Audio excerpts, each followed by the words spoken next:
विवेक का आपके पास आना चाहूंगा। Good morning. जरा बताइए क्या होगी अनिल को सलाह। टाटा मोटर्स 893 रुपए के भाव पे इन्होंने लिया हुआ है, 200 स्टॉक्स हैं। एचडीएफसी बैंक का 200 स्टॉक यहाँ पे भी हैं, 1440 के भाव पे इन्होंने लिया हुआ है।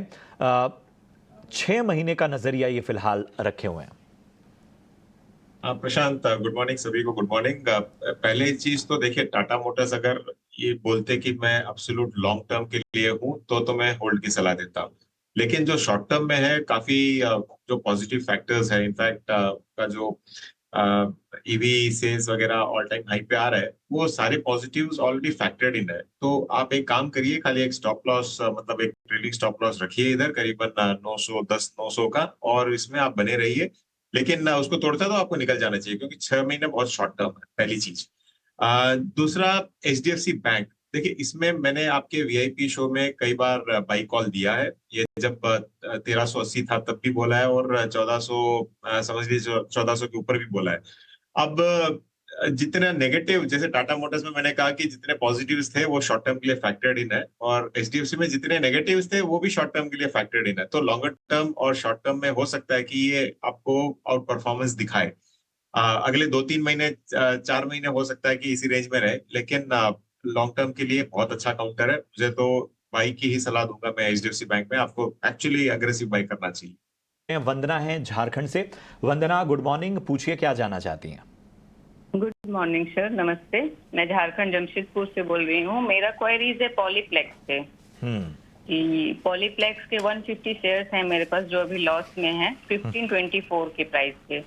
तो मैं और बढ़ाऊं और शेयर लूं, होल्ड करूं या निकल जाऊं? ठीक है, ठीक है। चलिए आपको एक नज़रिया देने की कोशिश करते हैं। वंदना जी, एक चीज़ और जानना चाहूँगा, आप कब तक रुक सकती हैं स्टॉक में? कुछ नज़रिया है आपका?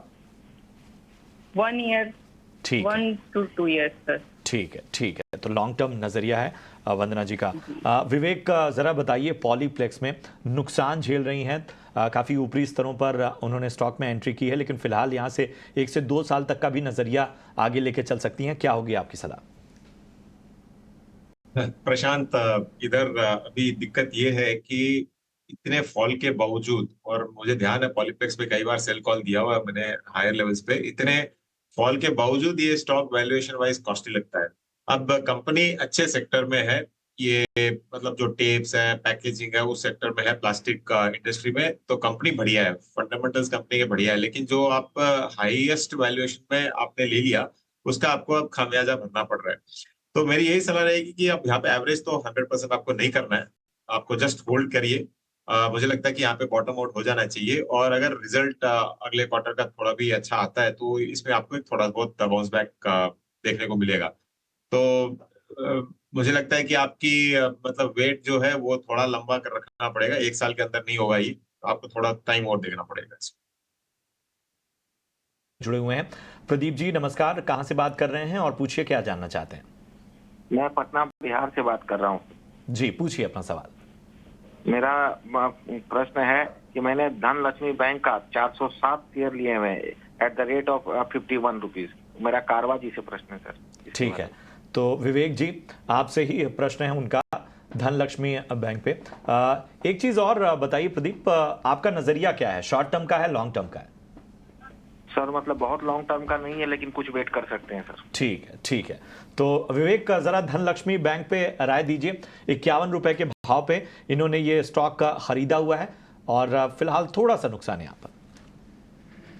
देखिए प्रशांत, यहाँ पे एक दुविधा है। मैं ये बताता हूँ कि पहले तो थोड़े कुछ समय पहले तक धनलक्ष्मी बैंक एकदम लॉस मेकिंग बैंक थी, और अगर आप इसके ब्रांचेस भी ऑल इंडिया लेवल पे देखो तो बहुत ही छोटी सी बैंक है ये। और जो स्टॉक सिंगल डिजिट में हुआ करता था, मे बी 1-1.5-2 साल पहले, ये आज आपको 50 रुपए पे मिल रहा है। और ऐसा क्या चेंज हो गया बैंक में? मुझे तो फिलहाल इतना कुछ अभी तक नहीं दिखता है, क्योंकि कंटीजेंट जो लायबिलिटी है बैंक की अभी भी हाई है। तो देखिए, इस बाजार में ऐसे हो रहा है कि जब बाजार बुलिश होता है ना, तो सारे के सारे टाइप ऑफ बैंक्स वगैरह ऊपर जा रहे हैं। अब ओवरऑल जो बैंकिंग एंड फाइनेंशियल सर्विसेज का जो वैल्यूएशन है वो अभी भी प्री कोविड लेवल्स पे है। तो इसलिए मैं बैंकिंग सेक्टर पे बुलिश हूँ, लेकिन धनलक्ष्मी बैंक में आपको एक स्टॉप लॉस लगा के रखो, मे बी 47-48 का, और फिर उसको आप रखिए। मतलब ब्लाइंडली रखने का लॉन्ग टर्म का सलाह मैं नहीं दे सकता इधर, पहली चीज। और एक और चीज आप सोचिए कि जो धनलक्ष्मी बैंक आपके जिस वैल्यूएशन पे मिल रहा है आज, उसी वैल्यूएशन पे आपको एक्सिस बैंक मिल रही है। अब आपको सेफ्टी नेट ज्यादा कहाँ दिखती है? डेफिनेटली एक्सिस बैंक में, क्योंकि वैल्यूएशन सेम है, लेकिन बैंक अगर आप कंपेयर करो तो आपको दिखेगा कि एक्सिस मच मोर सेफर है। तो मेरी यही सलाह रहेगी कि आप एक ट्रेलिंग स्टॉप लॉस रखिए और इसमें बने रहिए धनलक्ष्मी बैंक में। अगर और ऊपर जाता है तो आपका तकदीर है, और अगर नीचे जाता है तो आप सही टाइम पे बाहर भी निकल जाओगे। तो 47 48 मेरा एक स्टॉप लॉस रहेगा, और इसको होल्ड करिए। और कभी भी अगर वो स्टॉप लॉस ट्रिगर होता है तो मैं बोलूंगा कि ब्लाइंडली आप आंख बंद। पिंटू हमारे साथ हैं। पिंटू नमस्कार, कहाँ से आपने फोन किया है और क्या सलाह चाहिए आपको? चंद्रपुर महाराष्ट्र से बात कर रहा था, पिंटू खोबरागड़े। महाराष्ट्र में कहाँ से सर? सर चंद्रपुर। अच्छा ठीक है। बीएससी शेयर्स मैंने 1157 के भाव में 25 शेयर्स लिए हैं। अब वो डाउन चल रहा है, तो मुझे क्या एवरेजिंग करना चाहिए? बीएससी आपने किस भाव पे लिए हैं? 1157। 1157। 25 क्वांटिटी है। हाँ बट अभी तो 2200 पे शेयर है, कहाँ डाउन है? अभी आपके भाव से तो ठीक ठाक चल रहा है ये। तो मुझे एवरेज करना चाहिए? नहीं, एवरेज तो तब करते हैं कि जब आपके भाव से कोई चीज़ नीचे चली जाए और फिर आपको लगता है कि शायद वहाँ अपॉर्चुनिटी फिर से बन रही हो ऊपर जाने को लेकर। लेकिन क्या लेना है और नीचे आने पर? ये प्रश्न ये है। विवेक जी, बीएससी एक बेहतरीन हमने इसमें रनअप देखा है बीएससी के शेयर में। 6 महीने में भी डबल से ज़्यादा हुआ है। अगर साल भर की बात करें तब तो 4 गुना हुआ है शेयर। ये मालामाल किया निवेशकों को। क्या करना है? जो डिप्स आ रहे हैं छोटे छोटे, क्या उसका इस्तेमाल करना है थोड़ी सी क्वांटिटी बढ़ाने के लिए? अभिषेक, जो फेयर वैल्यूएशन होना चाहिए बीएससी का, आई थिंक उसी वैल्यूएशंस पे ये ट्रेड कर रहा है, तो यहाँ से मैं एवरेज की सलाह नहीं दूंगा। और जो आपका मुनाफा है आप उसको जस्ट होल्ड करिए, बस होल्ड के सिवा आपको कुछ नहीं करना है फिलहाल। अब इसका कारण भी, पहले तो स्टॉक क्यों बढ़ा था, जो एग्जिस्टिंग एसेट्स है, जो संपत्ति है मतलब बीएससी की, उसपे इन्होंने अच्छा रिटर्न्स कमाया। और जो ये लोग अभी डेरिवेटिव्स में भी कोशिश कर रहे हैं, एक अच्छा ट्रैक्शन दिख रहा है उधर। लेकिन क्या है कि जो एनएससी और बीएससी के बीच में डेरिवेटिव्स का फासला है, वो अभी भी बहुत बहुत बहुत बड़ा है। मतलब ये कब धीरे धीरे कवर होगा, बहुत ही मुश्किल है कहना। और मोनोपोली की वजह से एनएससी, मतलब अभी तक ये जो इंटरऑपरेटेबिलिटी है, इसका पूरा फायदा बीएससी उठा नहीं पाया है। तो आगे चल के अगर ये सब में इंप्रूवमेंट दिखता है तो बीएससी बहुत अच्छा करेगा। लेकिन जैसे मैंने कहा, बहुत बड़ा फासला है, इसमें अब कितना समय लगेगा ये भी बहुत कहना मुश्किल है। तो मेरी सलाह रहेगी कि होल्ड करिए। फ्यूचर लग रहा है कि अच्छा होगा, होपफुली अच्छा होगा। लेकिन अगर डेरिवेटिव्स में वॉल्यूम अगर कम हुआ तो वापस स्टॉक आपको करेक्शन दिखा सकता है। तो आपको क्लोजली ट्रैक करना होगा बीएससी की डेरिवेटिव्स के वॉल्यूम पे। ठीक है, तो ये एक खास रणनीति आपके स्टॉक पर इस वक्त विवेक जी की तरफ से मिलती हुई। हमारे साथ फोन लाइन पर जुड़ गए हैं। आज़ाद नमस्कार, कौन से शहर से, कौन से इलाके से आपने फ़ोन किया है और शेयर कौन सा है आपके पास? जी सर, मैं यूपी बदायूं डिस्ट्रिक्ट से बोल रहा हूँ। बदायूं से, बहुत बढ़िया सर, बताइए क्या जानना है आपको? मेरे को ये जानना है सर कि मैंने डीसीबी बैंक के 143 पे 1100 शेयर लिए थे सर। ठीक है, तो अभी इसको क्या करना है सर? अभी तो ये 134 पे समथिंग चल रहा है। आपने किसकी सलाह पे आज़ाद ये शेयर लिए थे? ये हमारे एक साथ में हैं, उन्होंने लिए थे उस टाइम, तो मैंने ले लिए थे क्योंकि ये डाउन हो रहा था, तो मैंने ले लिया था उस टाइम।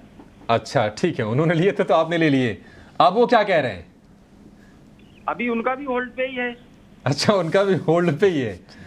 हाँ जी, बढ़िया बढ़िया, ठीक है। ये वैसे करना नहीं चाहिए आज़ाद, मतलब ठीक है, कोई अगर बहुत ही कह सकते हैं कि प्रोफेशनल हो, बहुत ही जानकार हो, तब तो इसकी सलाह पर अमल कीजिए।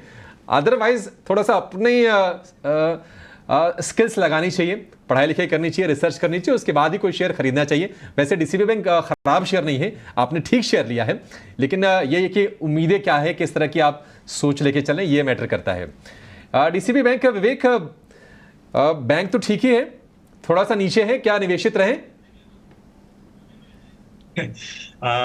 अभिषेक, वो पहले एक सेबी का एडवर्टाइजमेंट आता था कि किसी ने ट्रेन में सुन लिया कि हाँ भाई कुमार साहब ने बोला, इसके लिए शेयर ले लिया। फिर वो जाके अपने दोस्त को बोलता है भाई कुमार साहब ने बोला इसके लिए वो शेयर ले लिया, तो वो भी ले लेता है। वो घर जाके अपनी बीवी को बोलता है कि कुमार साहब ने बोला, बीवी पूछती है कुमार साहब कौन है, वो मालूम नहीं है। तो ये नहीं करना चाहिए ऐसे। हाँ। आप किसी की मतलब बात सुन के, हियर से जो बोलते हैं ना, उस बेसिस पे आप अगर शेयर लोगे तो देखिए, अगर मैं कोई शेयर लेता हूँ, उदाहरण के लिए बोल रहा हूँ, और मेरा हाई रिस्क प्रोफाइल हाई है, मैं ये मेरे लिए ओके होगा कि शेयर जीरो भी चला जाए, लेकिन वो सबके लिए ओके नहीं होगा। तो आपको अपना रिस्क प्रोफाइलिंग देख के फिर ही शेयर लेना चाहिए। लेकिन ठीक है, इन दामों में डीसीबी बैंक में आपको डरने की कोई बात नहीं है। फंडामेंटली इतना कोई खास बैंक नहीं है आज भी। अब जो प्रॉब्लम्स थी उससे धीरे धीरे उभर रहा है। तो मुझे लगता है कि डाउन साइड आपका बहुत मिनिमल है यहाँ पे, लेकिन अपसाइड आपको वापस ये 160 तक दे सकता है, लेकिन आपको समय देना पड़ेगा। तो लकीली आप बहुत बुरी कंपनी में नहीं घुसे हो, ठीक ठाक कंपनी है, तो आप इसको होल्ड कीजिए। ठीक है, होल्ड कीजिए। 160 रुपए तक जाए तो इसकी समीक्षा कीजिए। एक छोटा सा ब्रेक,